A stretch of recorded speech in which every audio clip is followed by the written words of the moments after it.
Here, but today we're going to have a special this is 1619, the Lingering Imprint. Recording is on. All right, so we are being recorded, so everyone should be aware of that. If you don't want to show up on the recording, you can turn off your video and or change your name on the screen if that's important to you. Today, we're going to have a special presentation. Jim Hendricks, one of our members, one of our villagers, is doing a presentation about the civil rights. And what he's doing is he's starting a whole series of discussions commemorating particular significant events of the civil rights struggle that took place primarily in the mid-60s. So that's what his focus is.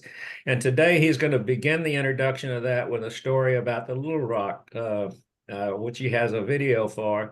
And so with that, I'm going to turn it over to Jim and let Jim take it away from there. So Jim, you're on, and welcome everyone. Hi everyone.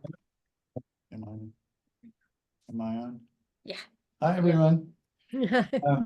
Welcome. We're going to do starting the a series. Well, first of all, I want to thank Dick for letting us join in on 1619 and do this Zoom. The village has a lot of generations, and a lot of things have gone on that we share in time.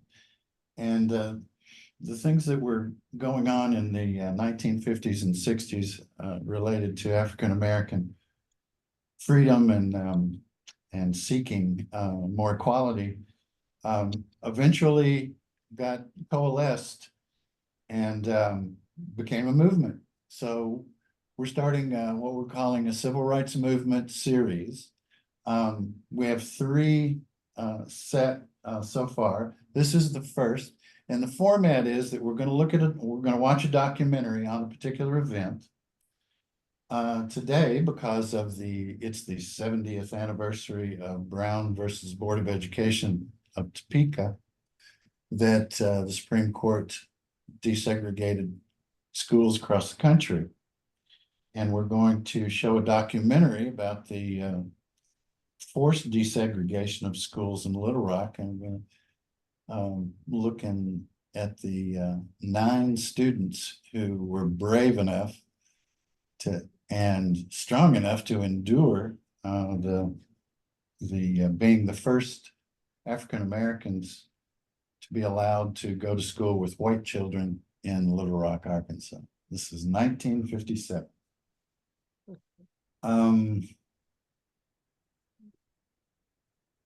As the great African American journalist Gil Noble said, tell it like it is. And that's what this series attempts to do, is to not only highlight certain things that went on during the struggle, but to also give us a chance to discuss it, to give our opinions, our memories.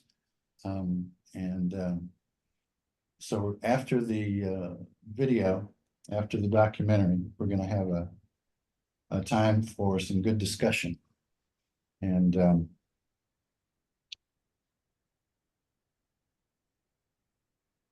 this being the 70th anniversary of Brown versus Board of Education, we're seeing several articles now in online and in different places that are commemorating this event. And it was at the time the goal of the United States seemed to be integrating schools. That seemed to be the idea, that we no longer needed to have single race schools. We needed to have integrated schools. And so, though communities started putting into place various ways to allow integration to take place in their communities, in some places, particularly in the South, but in a lot of other places in America, it was just not going to happen without protest. So in the video today, we're going to see how serious that protest was, and how much the students had to go through and the families had to go through to make this integration of education in America real.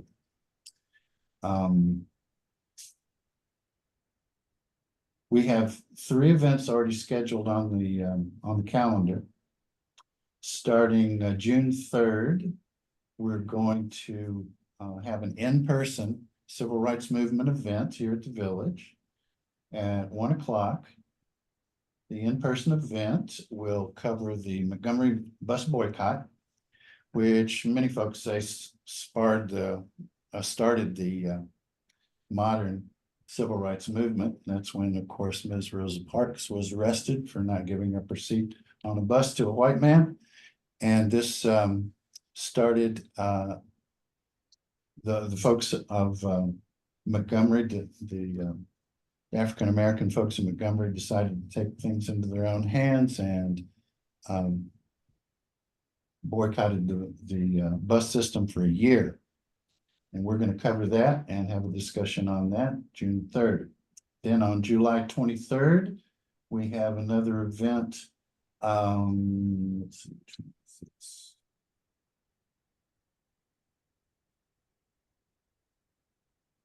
July 23rd. We'll have to get back to that. We have one on July 23rd. I'm not sure what that's going to be. August 28th, we have one already set for to cover the 1963 March on Washington, where Martin Luther King gave his famous "I Have a Dream" speech. So we're going to cover that, and the format's going to be the same: short documentary followed by a discussion. And let's. I want to thank fellow villagers that I've collaborated with to put this together. John Jackson, Valerie Jones, Joe Yergin, Ed Mervin, Betty Ann and Bruce Jansen, Ann Hill, and Dick Myers were all involved in putting this all together. So we're going to show the documentary now, which will explore what happened and also what happened with the students in the 6 years after they desegregated Central High School in Little Rock, Arkansas. Let me just mention too, Jim, that the schedule that you just announced there for the civil rights presentations that you're doing will be available on our website, and we will be referring to it and keeping people posted through our mailings for the 1619 group. So more information will be forthcoming. And those events will have to be, you'll have to register for those because they'll be in a space limited environment. So they'll be a little bit different, but that information will all be available on our website and coming out through our 1619 information postings. Thank you, Dick. Okay. Okay.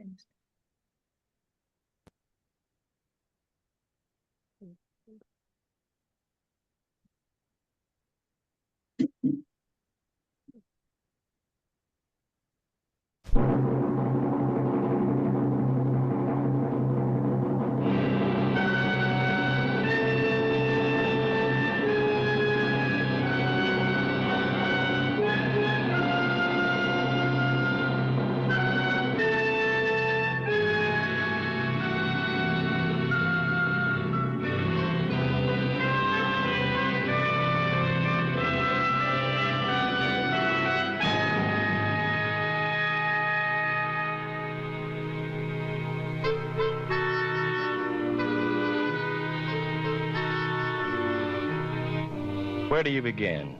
Where do you look?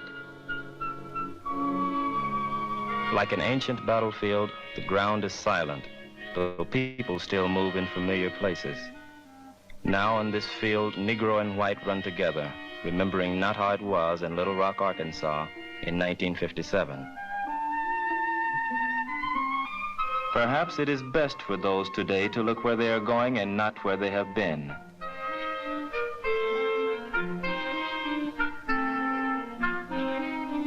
But when you're a dark man in a country where the Negro is demanding more and more an equal chance, you have the right to look back to discover if you are really moving forward or if the world is just moving beneath your feet.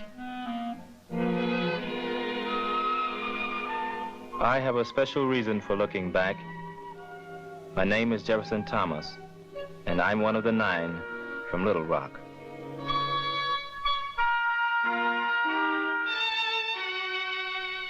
There is nothing strange in seeing 9 American children walking to school on a September morning. But this was a special morning in a special part of America, a place where Negro children had never gone to school with whites before.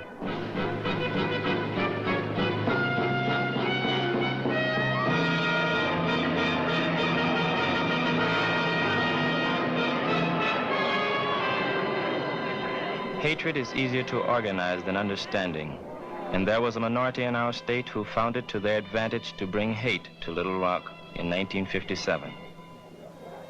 While we watched, the white children went to school, and we stood outside.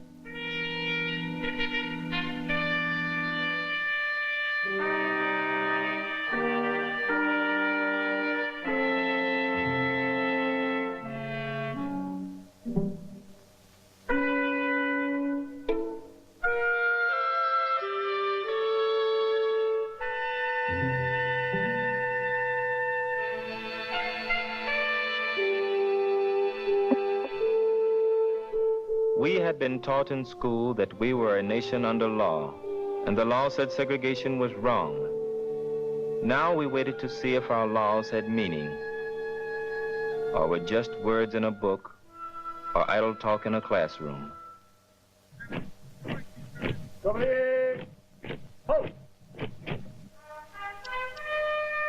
On September 27, 1957, President Eisenhower sent 1,000 men of the United States Army to carry out the law.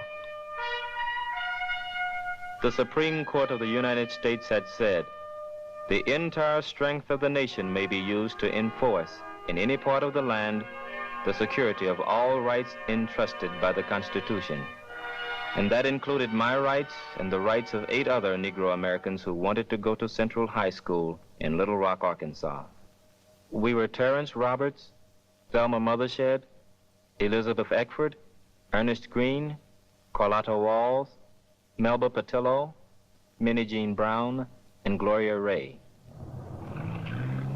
And we were going to school again.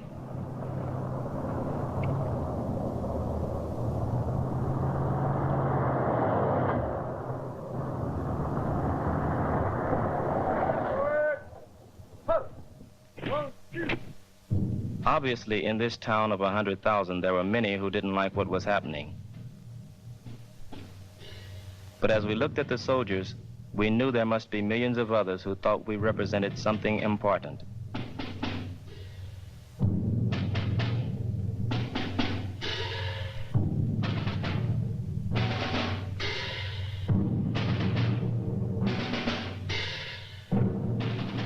When the doors closed behind us that day, it was both an end and a beginning. From that moment on, we would be watched, not only by those who looked at us as strangers, but by those who wondered if we would live up to our new opportunity. I remember standing there wondering how history would judge us.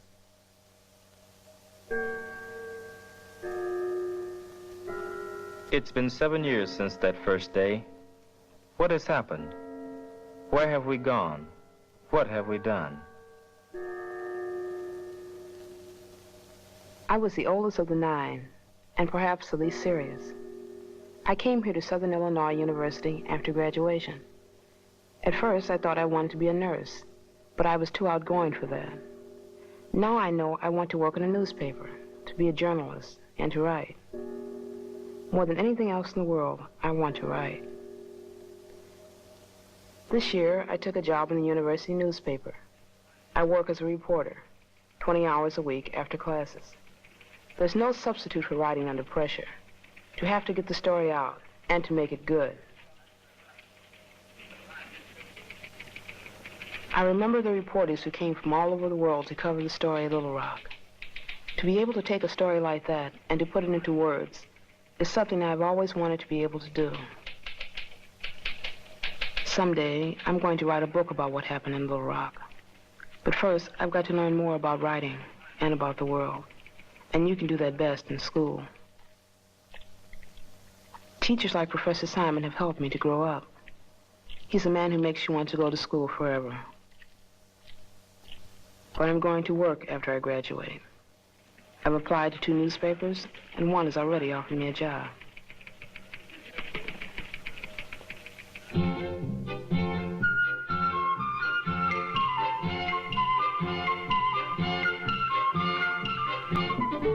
I'm going to miss this university. The friendships I have made here are long and deep. The things I have learned here have helped me to come to terms with myself. For the first time in my life, I have begun to understand why some Americans act the way they do. I know now some Americans have a fear of the Negro, a fear born of a way of life that has been dead in this country since the end of slavery. That's what the mob in Little Rock was afraid of, that the Negro, who had done so much with no chance, might do so much more with an equal one.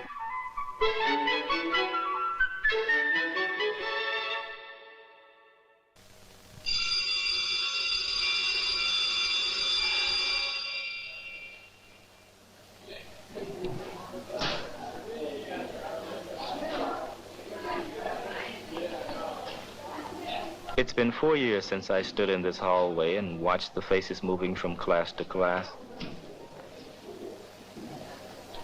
None of this would seem strange to us now, for we all went on to colleges where there were more whites than Negroes.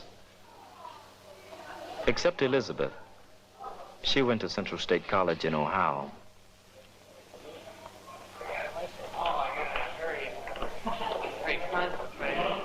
Central State was founded as an all-Negro college about 100 years ago.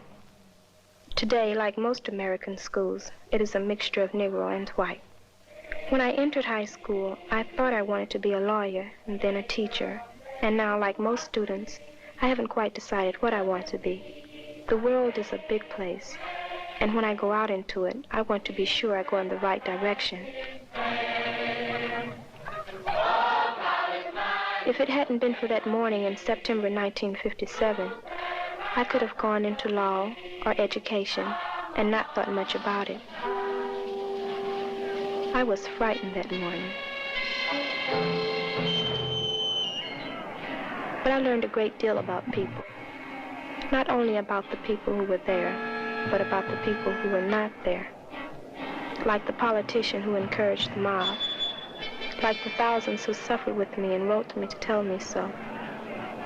While I waited, I heard brave voices speak out against intolerance, and I saw grown men turn their heads in shame from a camera. As we sail the future sea, through the years we'll sing of thee. All college mind will sing of thee. Truth and right our song shall be. Our alma mater guides us and displays. For God, for Central, for State.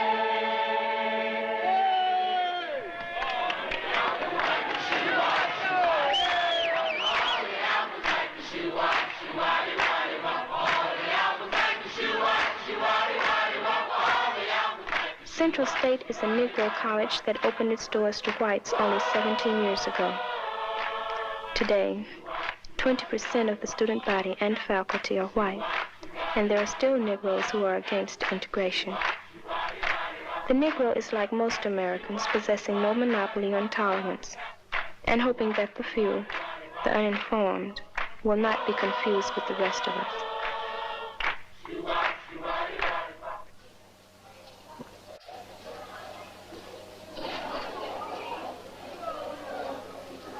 4 years ago, a Negro walked this hall in fear.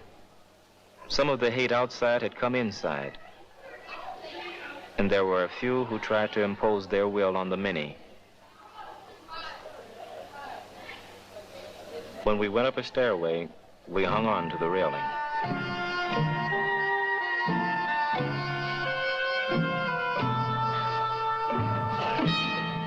I help you? I'm looking for Miss Poindexter's room. She's in room 214. Thank you very much. Anytime.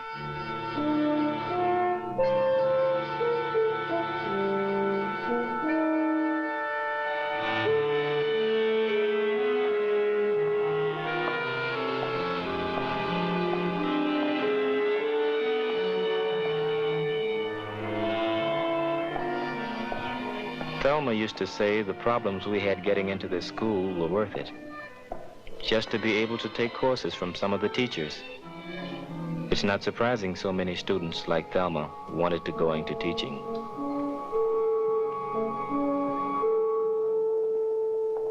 I graduate this year from Southern Illinois University at Carbondale. Going to college is a tradition in my family. That's why I applied for Central. I wanted a good high school education. I wanted the best training I could get before I entered college. Aspirations are very personal things, but I think I can state mine simply. I love to teach, and I love children. Children are happy, moody, difficult, and wonderful. They accept me for what I am.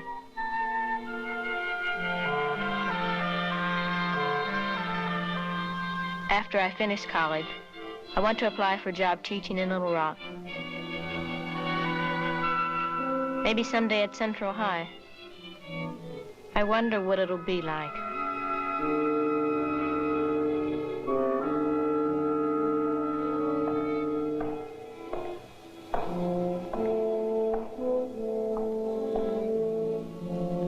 Thelma, Carlotta, and I had Miss Dunn. None of us had seen a school with so much equipment before. I think it was the equipment that first gave Ernie the impression he wanted to be an engineer. But I'm glad he changed his mind.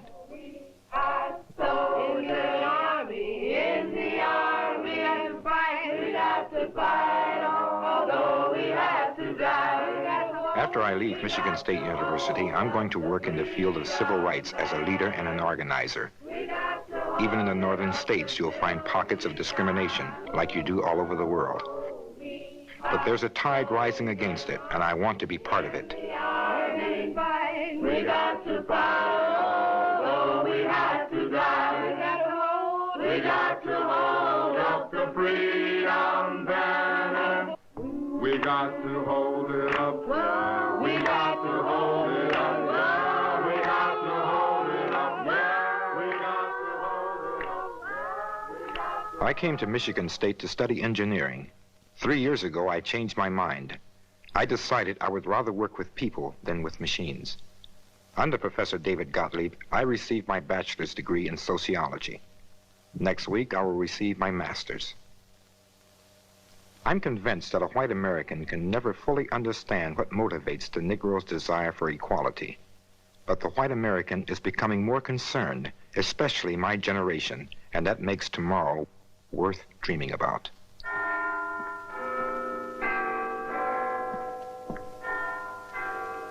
The American Negro must protest, and he must also build understanding by searching for the truth. The tools for truth in science are now becoming tools for truth in human relations.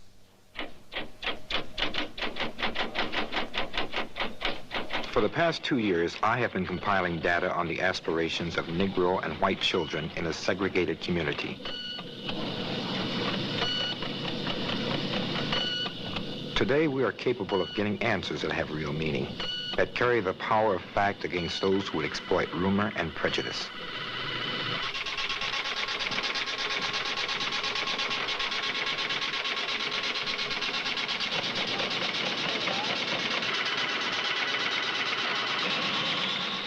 My research is just one part in a quiet revolution that's taking place in America. It's not alone a revolution in technology, but a revolution in thinking.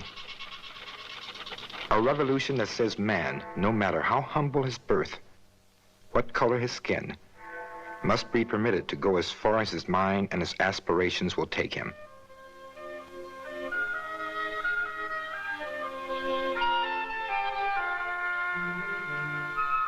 Ernie was the first of us to graduate from Central. Carlotta and I were the last. We were the class of 1960. Carlotta goes to Denver University in Colorado. She's a good student, and she likes the high mountains out there. Gloria Ray is a senior at the Illinois Institute of Technology. This year, she receives her degree in chemistry. Terrence Roberts is studying for his degree in business administration at the City College of Los Angeles. Melba Patillo, as we guessed, married early. She wasn't in college over a year before she became a housewife.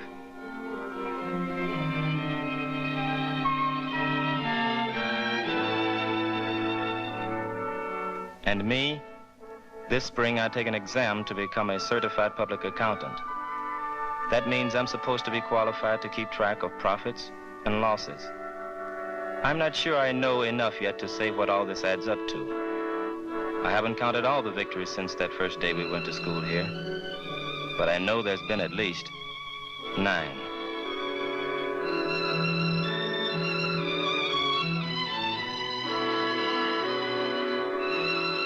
In Little Rock, there's a slow bridge taking shape over that chasm of intolerance and ignorance. It's a bridge that's going to be built by us and by our children. Before it's finished, we're going to have our problems. But if Little Rock taught nothing more, it taught all Americans that problems can make us better, much better.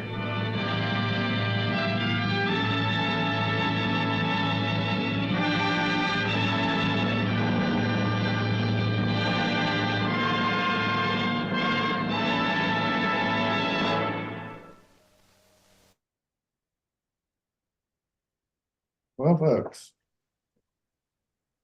Have things gotten better? Well.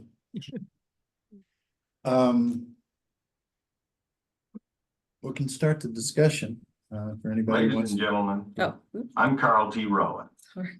As the new director of the United States Information. there we go.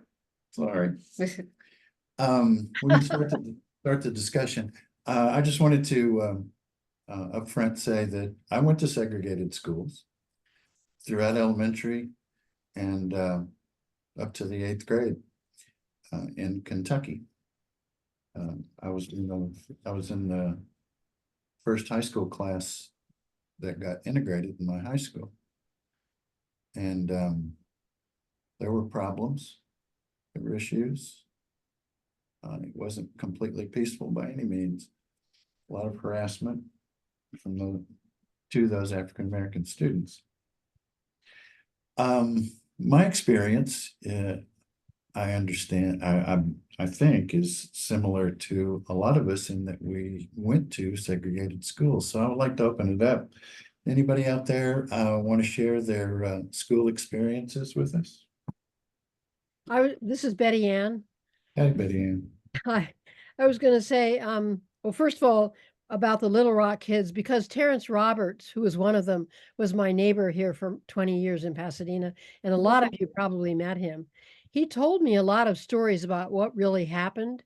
And one of the things was the kids were carefully selected, kids who loved school, but their families were under huge pressure, and a lot of the parents lost their jobs because of it.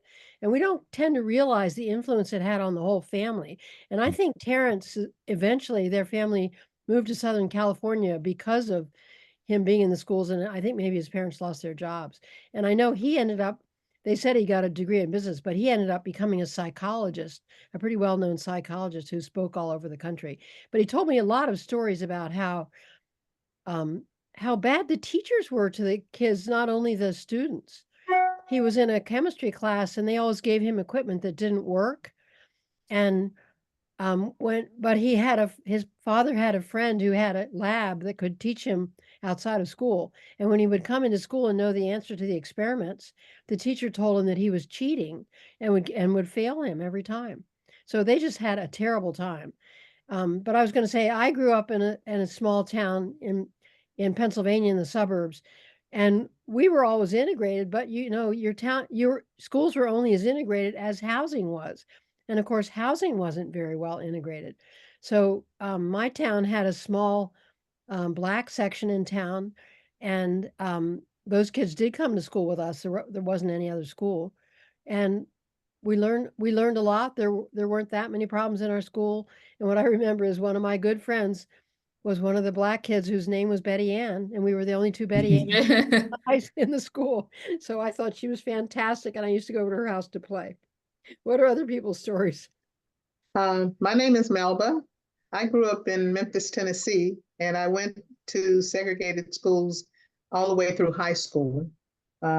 almost to college because Howard University was predominantly a Black college when I went to school back from 1964 to 1968. As a child, when I went to my elementary and my high school, our neighborhoods were quite segregated. I lived in an all Black concave right in the center of white schools and white neighborhoods. And so we had to walk through those neighborhoods to get to our schools, both elementary as well as high school. And our journeys to school were always peppered with whites from the schools that we passed when we were on our way to school. And so, but I felt that our teachers were really committed to us and to our learning and gave us an extremely good education. Thank you. I grew up here in Los Angeles, and all of my schooling was integrated. And then that included my teachers as well. My kindergarten teacher was African American.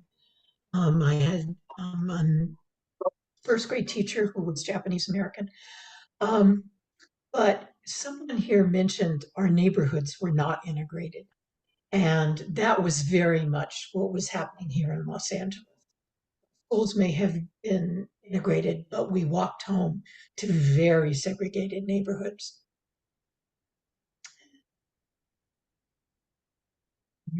Thank you. I grew up, yeah, can you hear me? I grew, Pick up a little. I grew up in Brooklyn, New York, Uh-huh. and I went to a large high school that was integrated, but I didn't have a single Black person in any of my classes, maybe Jim, but I didn't have any Black.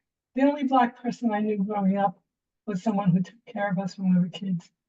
When I went to college, I had a Black roommate. I had met her on a national event, and she decided that she requested me as a roommate because at least I was a known entity. But that was the first Black person I was ever close to. And I actually visited her in Little Rock for Christmas of our freshman year. And it's kind of stunning to me to watch this movie because I realized that that was when this movie was being made. You know, it now looks so long ago looking at the movie, but it was after my freshman year of college. But the reason there were no Black people in my classes was because of tracking. You know, so even though something was nominally integrated, you know, the actual divisions within the school. I mean, in fact, in my elementary school, everybody was Jewish. Not only were people not Black, but there was one Muslim guy, poor kid, and there were maybe some Protestants or Catholics, but it was mostly a Jewish school. And I grew up across the street from, oh my God, I'm gonna have this senior moment. A wonderful Supreme Court Justice woman who just died about a year ago. Wow, we've all different experiences for sure. Yeah. But the similarity that runs through is that race relations were not very good. Non-existent. Why can't I think of the name of you all know who I'm talking about, the wonderful Jewish Supreme Court Justice who died a year ago, woman. Oh, Thurgood Ruth Marshall? Bader Ginsburg? Oh. Ginsburg, yeah. I grew up across the street from her, but she was a little older than me, so she'd already moved out when I walked past her house to go to my segregated elementary school. Okay, I'll turn it over to the next person. I'm up in Oakland, California, by the way. I'm in the Bay Area. I grew up in Shreveport, Louisiana, and went to school at Texas A&M, and we grew up fully in segregated schools. There was no question of any kind of integration. When I went to Texas A&M, there were Mexican kids in school there, but there were no Blacks. I went in this service and came back and went to graduate school in 1967 in Texas, and I don't remember any Blacks or Hispanics being present in the graduate school group. And so I had no experience of any kind of integration on any kind of equal basis. I grew up around Black people and knew Black people all my life. Okay, so, and one of the interesting things that I observed was that all the stories and stereotypes I heard about Black people, I didn't know any Black people that fit any of those stereotypes. So that gave me some indication right there of what was going on.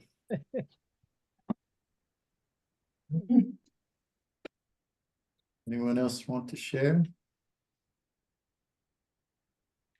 Well, just someone, I believe it was Margaret, mentioned a concept called tracking. Yeah. And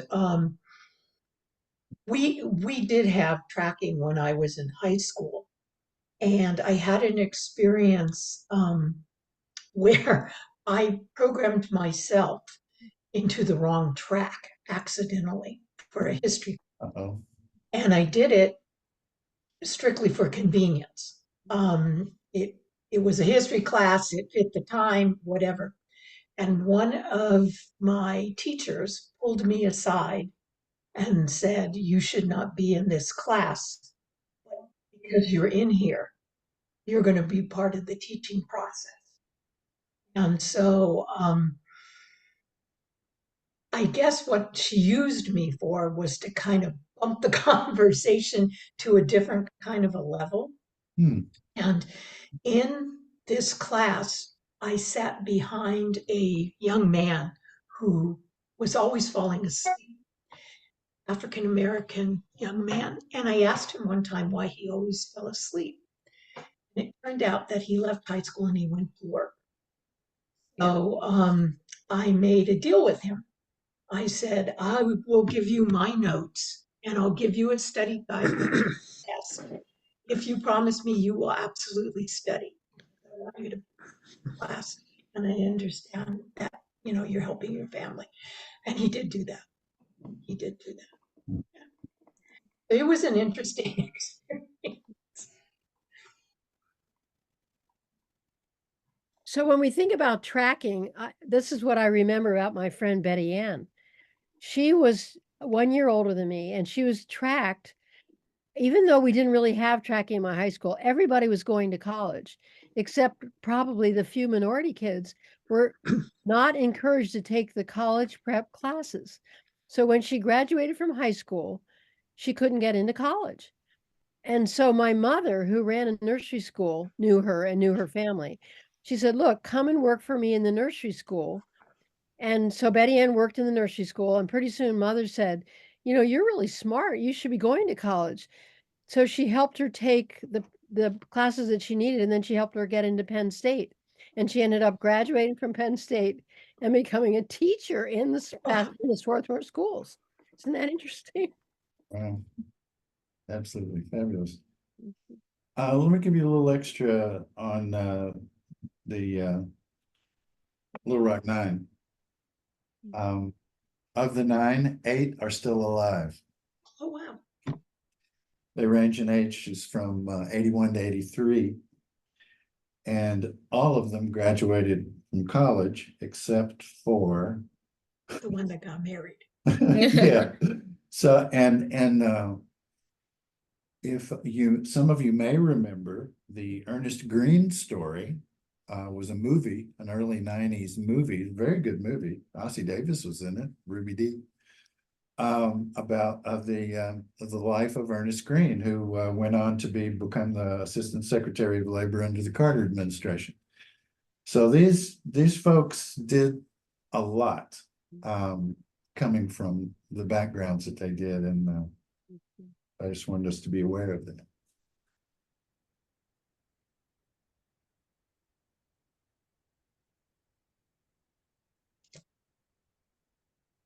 The goal of desegregating schools was integration. How's that going? Not well. You know, if some of you were watching, I think it was PBS last night, they were saying that the schools are more segregated now than they were before Brown v. Board of Education. Because, you know, it's, well, first of all, there was a real reaction to busing, and the public schools, a lot of families pulled out of the public schools and never came back. And if you look at what's happening in Pasadena, the situation with public schools versus private schools is really shocking. My kids stayed in the public schools, and my daughter came home from elementary school one day and she said, "Mom, why hasn't there ever been a Black president?" This was before Barack Obama, right? And I said, well, maybe there will be someday, but it hasn't happened yet. And she said, well, aren't most people in America black? Because that's what she saw at school. Mm-hmm. Right. Just for reference, there's an article in today's Los Angeles Times about the resegregation of schools. And they're making a connection in the article between schools of choice and the role that is playing in the resegregation of schools. It was a very interesting article. I think we're still seeing a lot of, quote, segregated schools because our neighborhoods are still basically segregated. With housing issues that have plagued Black people over the years, they cannot move into certain areas, and those were the areas where you had some of the better schools. But the population exploded, and since we still had a lot of different Black neighborhoods, Black schools were put there. And so in the neighborhoods that I noticed here in Houston, they still seem to be predominantly Black with a sprinkling of whites and a lot of Hispanics. In Tennessee, where I grew up, the Black schools there are still the Black schools that were there when I was going to school in the 1950s and 60s. And I think it's still a matter of economics and choice. People being able to get into a different place to live where they will have a decent educational venue for their children. Well, it's obvious integration hasn't gone the way I think Brown versus Board decision suggested that it should. Our villager, John Jackson, has talked with me a bunch on this series. And one of the things that he said, he wanted to remind me that Angela Davis said that freedom is a constant struggle because things haven't gone so well integrating public schools. He pointed out to me that in Central High School is now today 89% African American and only 7% white. So are we indeed going back? Do we not have a commitment to full integration? And are we going backwards? Well, that's white flight to the suburbs. Yep. Where white people have moved from the cities, the inner cities where they had some of these schools, and they went into the suburbs where better schools were built for their children. So there was no need for them to really be in an integrated school unless economics mandated that they stay where they were. Or they wanted to be fully human in America. I'm sorry? Or they wanted to be fully human in America. I mean, to be fully engaged in America, you've got to have everyone involved. And this kind of separation has an effect on the whole society. Of course. It used to have an effect on the society, which is not good. I think realtors are still a huge problem of why some, especially in Pasadena, why neighborhoods tend to sometimes still be segregated. They're not all segregated, they're not by law at least anymore. But I remember when we bought our house, busing was just starting. And, realtors thought, oh, maybe you shouldn't buy a house. There was this whole you had to pick up on it, but they were kind of steering you into neighborhoods where Black people didn't live or where they thought it was safer or there, all these stereotypes. Well, we're going to cover redlining. My grandson is one of our programs. Go ahead, please. Joe. Joe. My grandson is 9 years old. He lives in Fullerton. He's in a white school and he's been there ever since he started school. He has lots of friends. His mother was a single mother, but she got married in January. and they are relocating. But one of the things they chose to do was to relocate to an area where there is more of a Black population for him. And I was able to tell them about my own experience being in a all Black school. I don't know why my parents let me stay in there until I was 14, where my sisters had to go to integrated, and they were only a year after me. But anyway, my great grandson, is going to start a new school in September where he will see more Black students. That's the choice of his parents. It's probably a good choice, right? What, may I comment on choices of putting your children in white schools versus Black schools, whatever? My children went to predominantly white schools when we moved here to Texas. And I feel that they received an excellent education, and they have a good social footing and so forth in school. But Black groups have grown up around the country to ensure that Black children who may not be in a specific Black environment, whether it's the neighborhood or the school, have grown up so that Black children can still congregate together in these other organizations. And that is one way to help with the socialization that you may not find in your school or in your neighborhood. Yes. But it's an extra step that we as Black parents have to take. I never went to any of the organizations, but it's an extra step that we have to ensure that we find people of our own ethnicity for our children to learn other things within our culture, not just what is presented at the school, because it definitely is not always presented. It wasn't presented distinctly at my children's school, but in my grandchildren's school, they have a multi-ethnic approach to educating their children. And so therefore they're exposed to Blacks, Hispanics, Asian, whatever in their school. And so they don't see the same differences that I saw with my kids or with myself when I was going to a all Black school for the first 12 years of education here in the United States. And as I said, for my 4 years at Howard University, where they were 99.9% Black students there during my years there also. In my great grandson, his mother was raised in an all white neighborhood, went to all white school, as did her brother. Both of them are college educated, and so they both have experiences of being in all white environments as they grew up, even though their church was all Black. And they had the all Black experience at church, but the mother think that wasn't enough for her son. Right.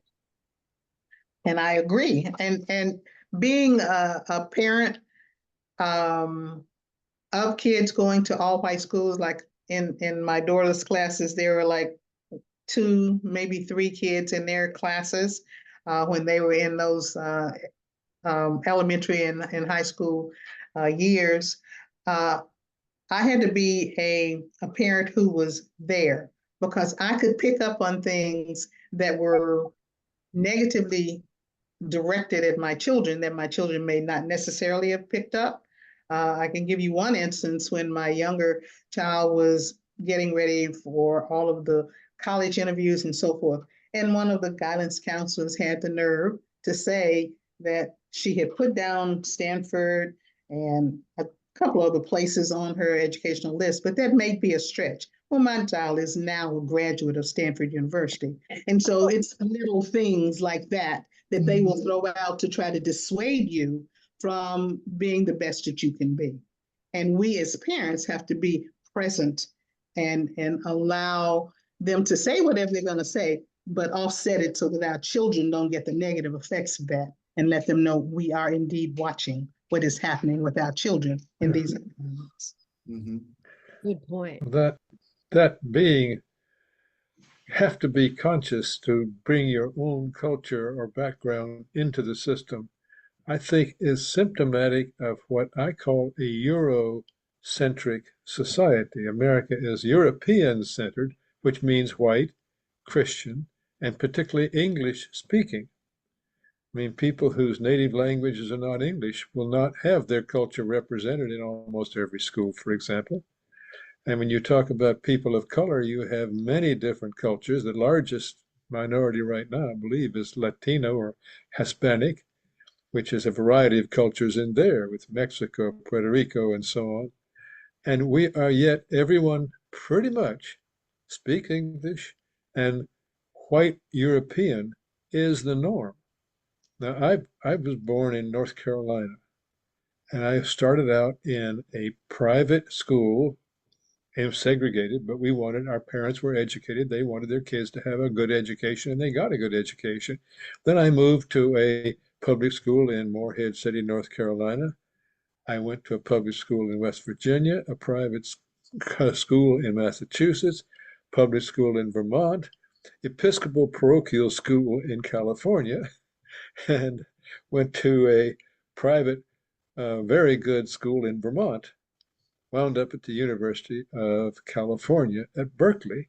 And every one of those experiences, I was in a predominantly or completely white environment, and a predominantly dominated by European cultures and values. Your survey course in college was called Western Civilization, I for remember example. that. Western Civ. Yeah. And that, for me, is that what we have as a whole society is an assumption that white is right, not overtly racist, but just because it's part of the water. And that is certainly a contradiction of what we preach as a nation, what we aspire to as a nation, and the need to counter that or to bring an alternative narrative to our society, I think, is key to getting a integrated, not just what I call a desegregated society that we have now. But I think it's worth the effort. Yeah, go ahead. I got something from the Washington Post, I think it was today, in my email, and I haven't read it all yet. But it addresses this exact same thing, that people fighting to make this country what it was originally, which was white, Anglo-Saxon, Christian. Yeah. Yeah, it's a very interesting article. I have yet to finish it. But it addresses just what you're talking about. Yeah. Well, I was in high school when Brown Against the Board of Education, and by the way, against was what my father, a lawyer, preferred to versus or whatever. But Brown Against the Board of Education, I actually studied in high school. It came out my, 54 would be my sophomore year in high school. And I read the decision, thought, oh, this is great, all that good stuff. But I had no idea of its implications. And it certainly, the places like Topeka, Kansas, Prince Edward County, Virginia, and so on, stayed segregated, vigorously segregated for years. And the kids who went to school like the Little Rock Nine wound up facing, as we said, horrible things happening to them that was not even in the headlines or anywhere, but just a sense of being horribly isolated. And we have, I think we're better off today than we were, but we're not where we should be by a long shot. Has America ever really invested in integration? I think the answer to that is no. And you know, we talk about a lot of things that are like social pressures, which is if you want to live in a better neighborhood, it means move into a white neighborhood. And if you want your kids to go to better schools, you send them to white schools and so on. But, you know, you can't forget that there are a lot of people who are absolutely very deliberately working to prevent that from happening because they have a different conception.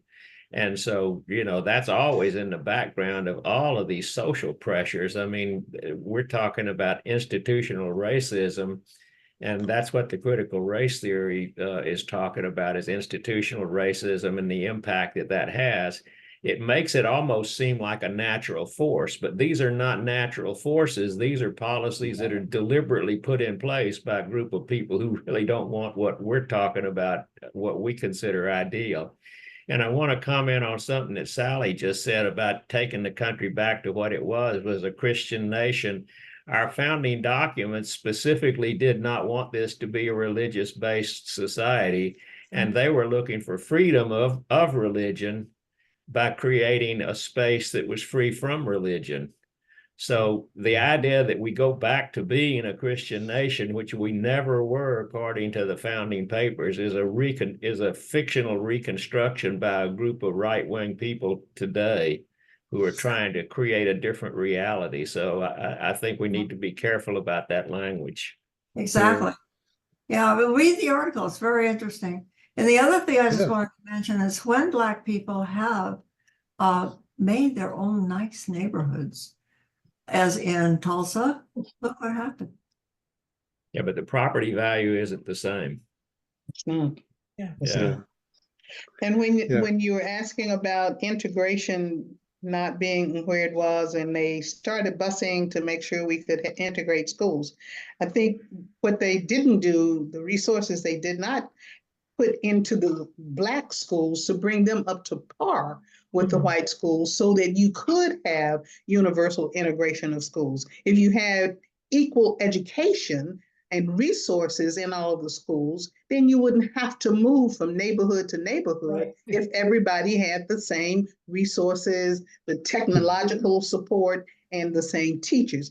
Houston has just taken a major step backwards with their new superintendent, who is now bringing on teachers who are not even qualified just to fill a space, because he wants to put in a new educational platform for educating in the city of Houston. And it's awful the way he's doing these schools here in Houston.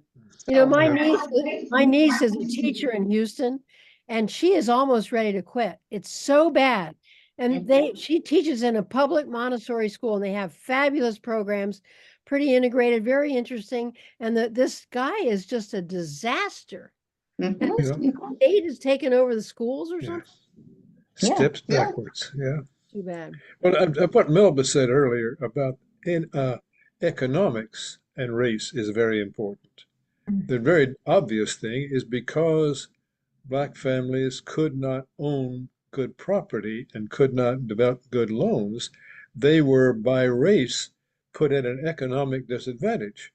Right. So they began to say, oh, poor, what was that? Was it President Biden that said poor people and white people sort of thing? He was not far off the mark. Even it was a boo. And that sort of disadvantage. You go to a suburb, not just because it's white, but you have better tax base, better schools, more funding. You have a nicer, open, clean neighborhood, and not all crowded and dirty. And there are a lot of things that, by the way, it's white. And the house goes up a lot in value, and you know it will. And that's been a huge unfair issue. Yeah, it's a real, and Pasadena and Portland had a similar thing. The Black neighborhood in Portland was wiped out by a freeway and some hospital development and stuff. But it was a Black neighborhood because redlining that's the only place they could live. Right. But because they were not relatively politically influential or wealthy, they couldn't have the clout to fight City Hall and the state government in this sort of development. So the race gets tied into a lot of different pressures. Again, for me, the big story is very simple. If you want change, if you want integration, you're going to have to work to make it happen. It will not happen just by letting things go. Angela Davis said, freedom is a constant struggle. Yeah. Well, Angela Davis was a communist too. That's another thing. We'll get into communism versus what that means in terms of race as well.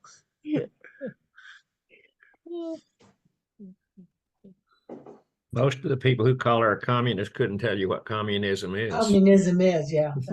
Well, she could because she dropped out of the Black Panthers. She to stay could, at the party. Yeah, she could. Yvonne, Alan? Yeah, I'd just like to offer just one thought. You all are very articulate and sound like you're very thoughtful. My comment on integration, which I see has been a forced integration in so many instances across the country. Economics has been at the root of it. Whatever capitalism, as I understand it, has been made a decision that we want this property, or we want this profit, or we want these resources, then racism is one of many tools used to remove people, to remove them from their neighborhoods, to remove them from their where their support is for profit. And we see it like in my neighborhood. I live in Altadena, and when we first moved here, we had a housewarming party, which was like kind of weird for most of the neighbors. You don't do that anymore. But there was one woman that came, an older woman. She was much older than us, and she had been living in Altadena for, I don't know, 40, 50 years. And she told us that when she moved in, there was a covenant by law. People were not allowed, real estate agents were not allowed to sell property to African Americans. Not allowed. It was against the law. And they just removed that covenant, I think, I don't know, maybe 10 years ago, but fairly recently. So in this neighborhood, what people began to see was a type of white flight. But and that was only because more African Americans were moving in.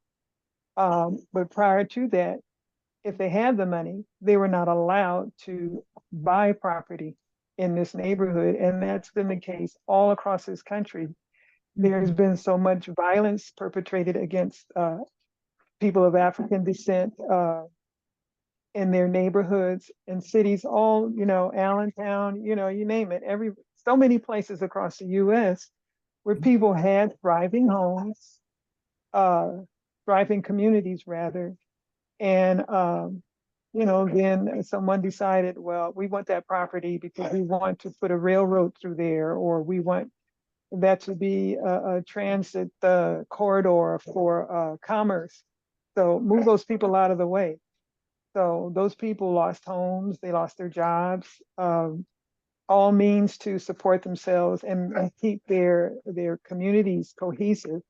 So to the question, where have we gone with integration? I don't even know if that is important, integration. What has happened is greed and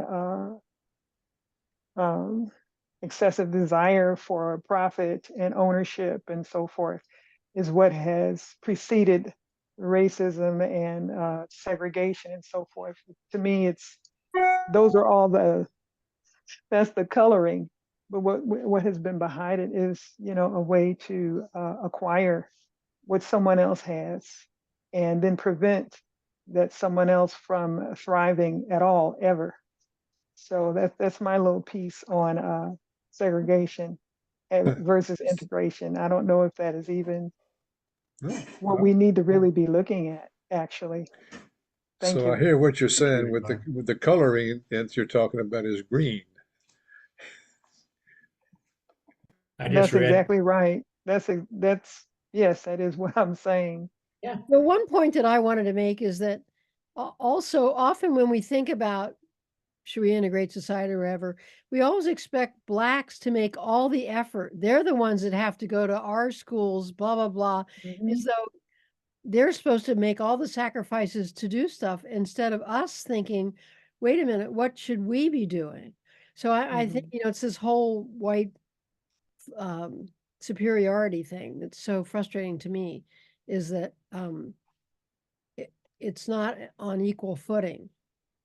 I think what Mr. Fuller I think the points that you were making on that about the Eurocentrism and so forth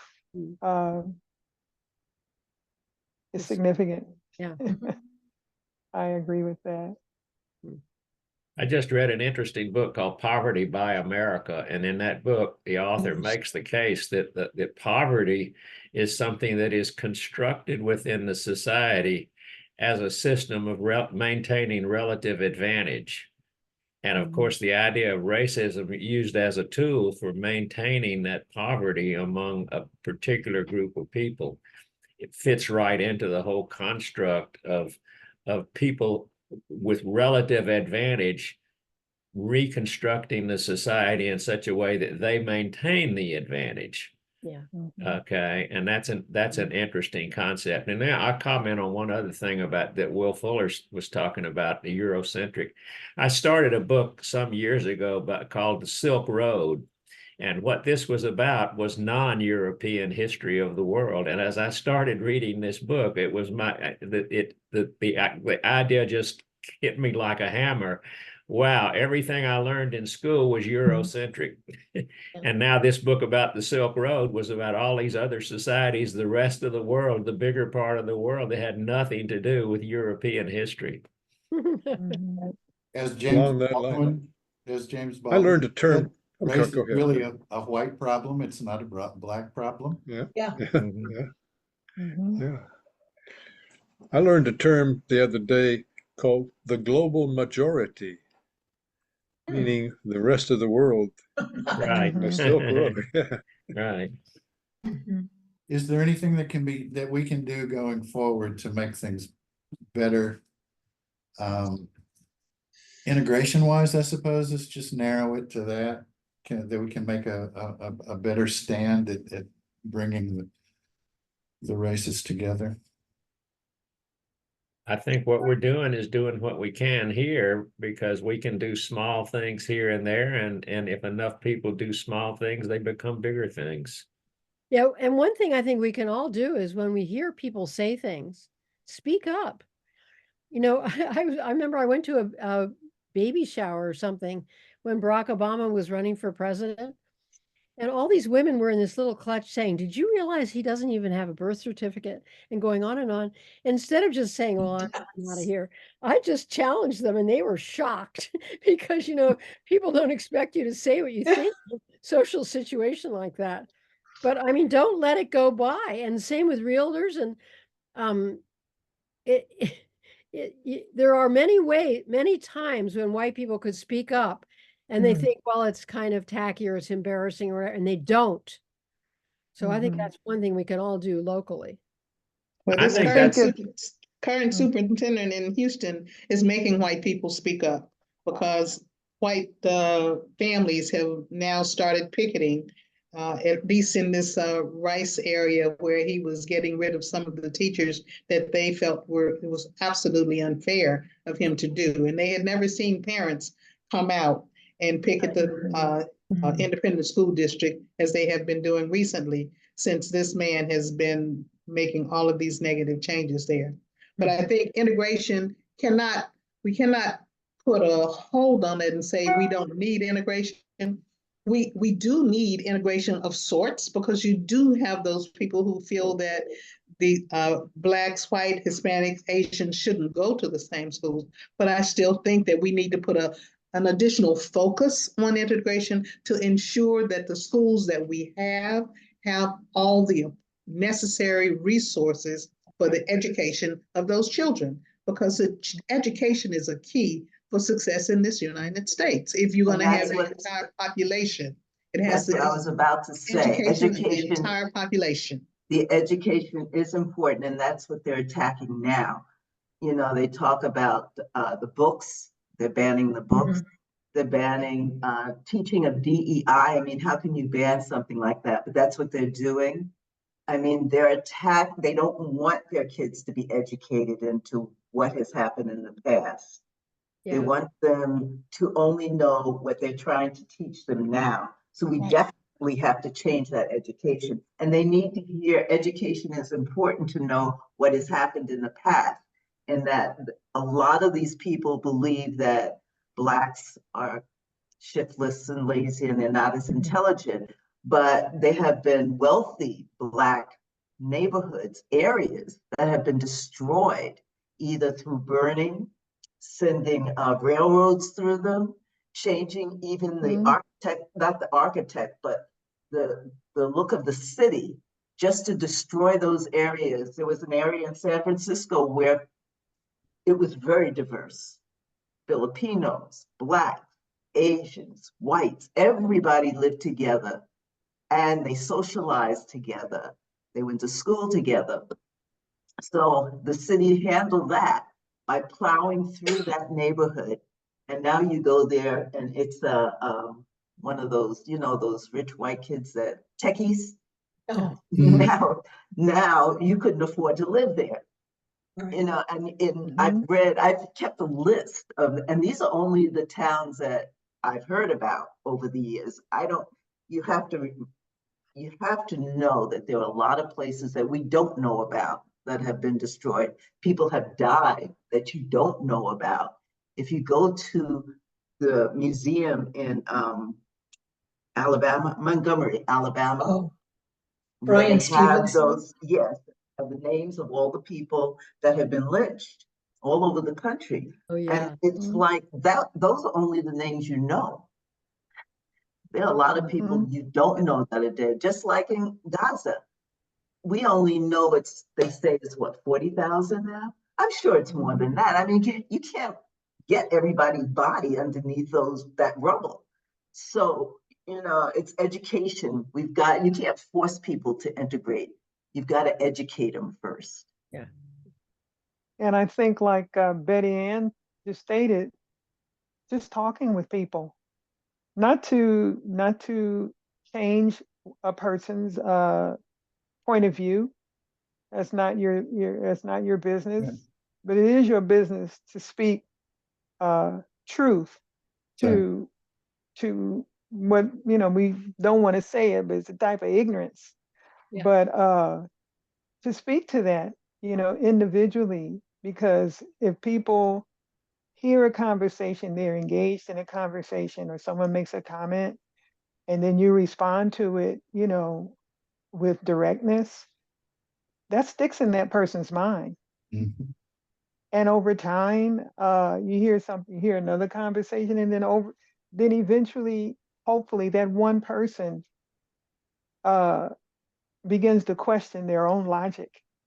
You know, that's what you want, is to question your logic. And is it really this way? You know, it doesn't seem that way if I stop and think about it.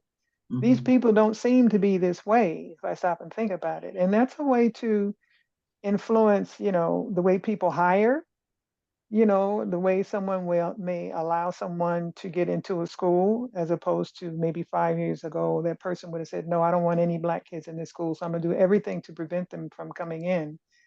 That matters, just those conversations, if you're not going to get out on a picket line.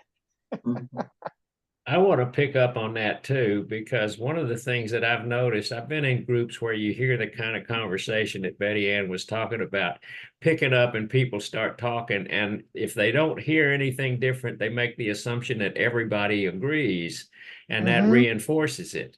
But if all you do is just indicate that you don't agree, it shuts that conversation off. You don't have to argue. You don't have to make a case. You don't have to do anything except show, I don't agree with what you're saying. And a lot of times that will stop the conversation and turn it somewhere else. Dick, I think you're right, because recently, I can't even remember what the conversation was about. I think it was about what's happening now in Israel and the Palestinians. And one person said, well, when I hear this particular phrase, I think they hate all Jews and they're going to kill all Jews. And I said, well, I don't hear that. When I hear that phrase, I hear people that just want to be free. And, you know, that person had gotten so livid when they were just speaking it. But yet when I said that, I said how I always heard it. I couldn't say anybody's right or wrong. This is what I define it as. That stopped them dead in their tracks, and they had to stop and think, you know, that's what I hear, but maybe other people don't hear the same thing. Yeah. Yeah, I hear about all these people at our borders that are coming in here to take over Yeah. our country and Oh, yeah, destroy that's our way another of one. life. Yeah. And I see people Yeah. who are willing to come in here and take the worst jobs we have in order to have a little bit of safety and security for their families and feed their families. And say, wait a minute, who are we talking about? The same people? And people. Yes, You know, yes. one thing that helped me a lot, and probably you've all had the same experiences, but when I was a child, my family knew a lot of people from different backgrounds. And at one point, we were living in Switzerland in 1949. My father was working for CARE for the food packages in Europe after the war. And an interracial couple came to stay with us.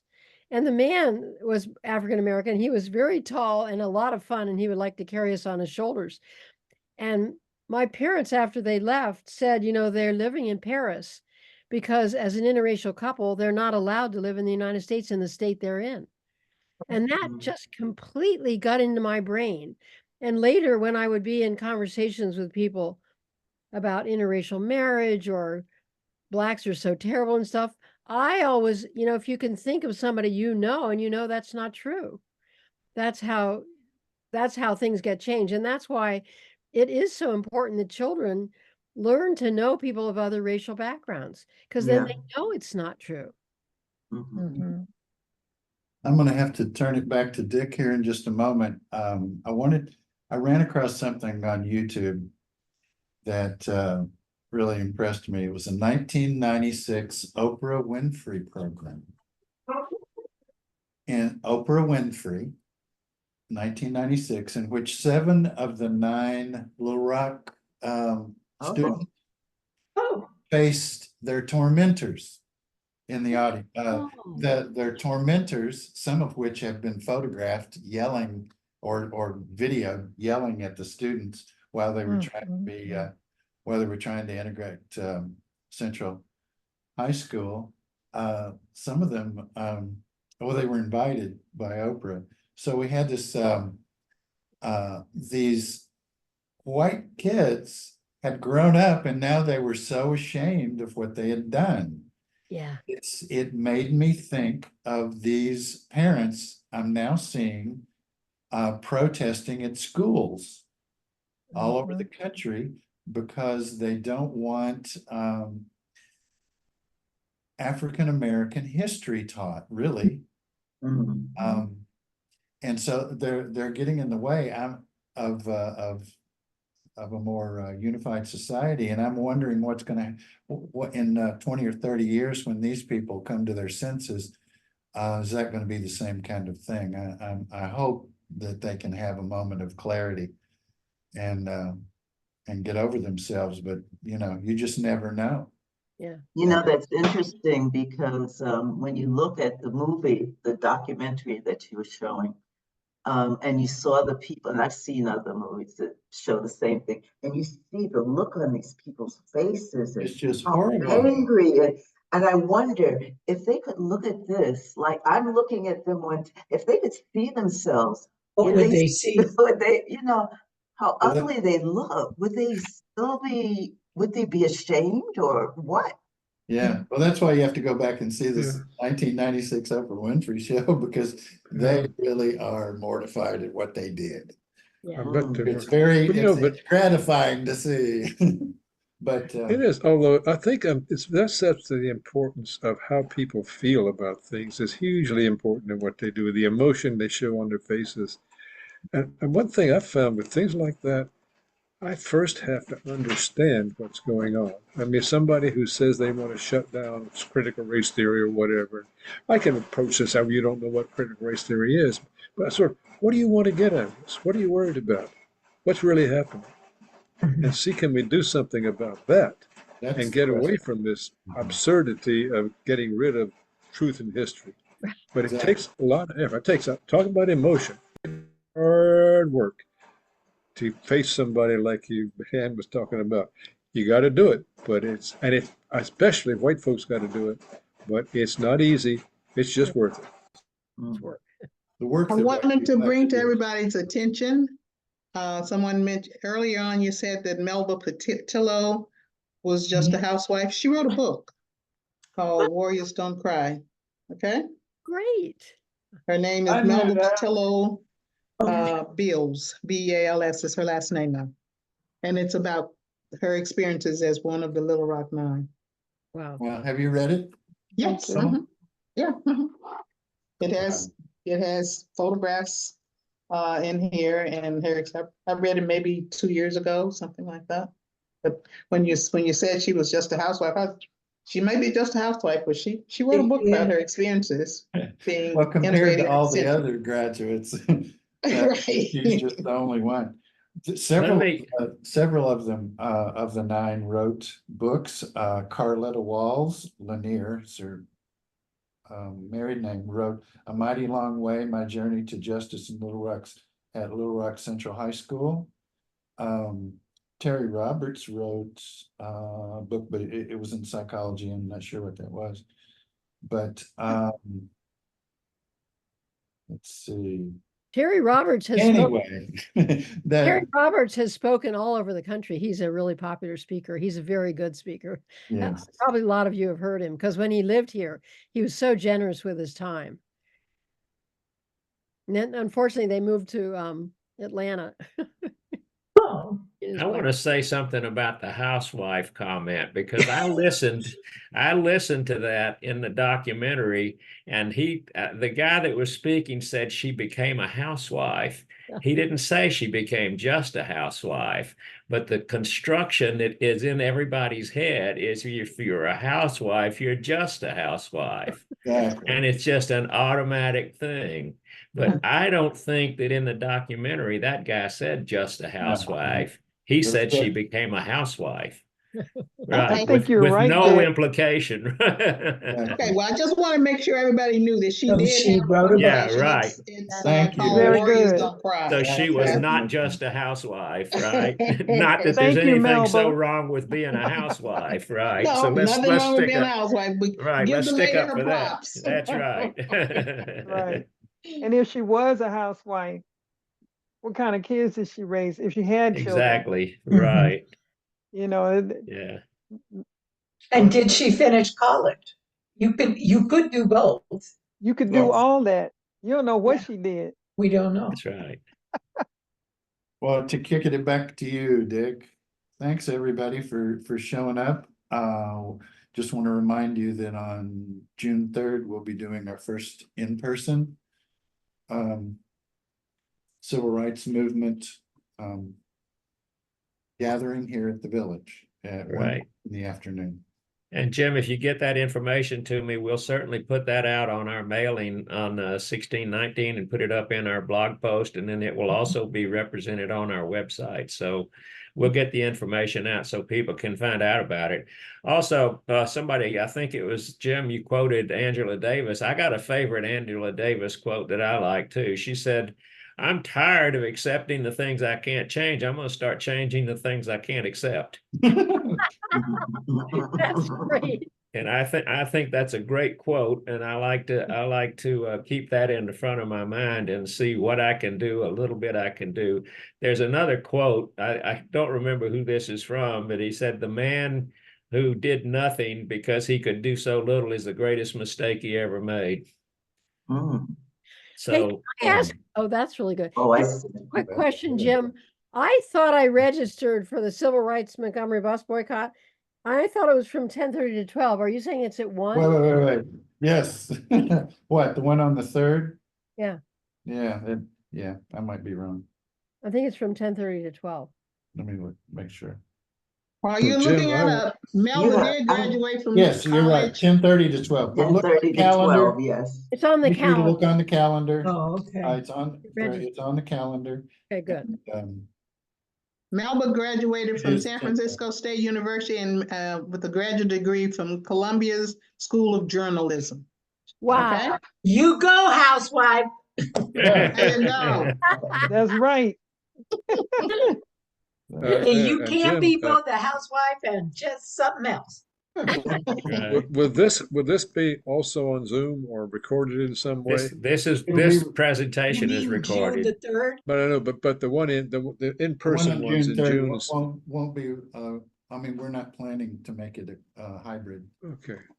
Well, I won't be here, and Melba probably won't be either, because we're a little ways outside of Pasadena. I'm in Right. Portland, she's in Houston. Yeah.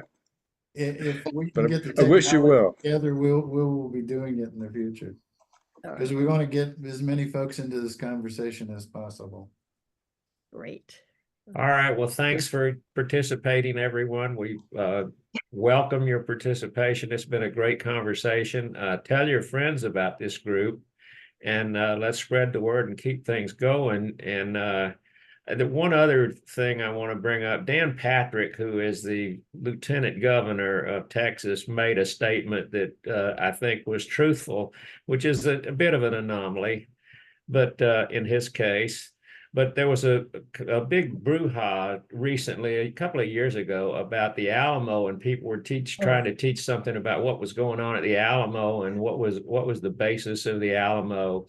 And Dan Patrick got up and said, "We don't want our kids learning this kind of story. We want them to learn the traditional history."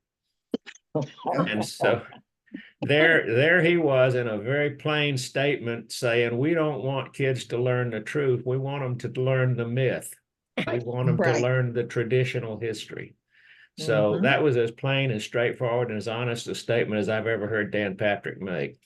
And that's a politician. So that was a mark of something right there. So with that, if anybody got a closing comment, anything you want to say? Thank you.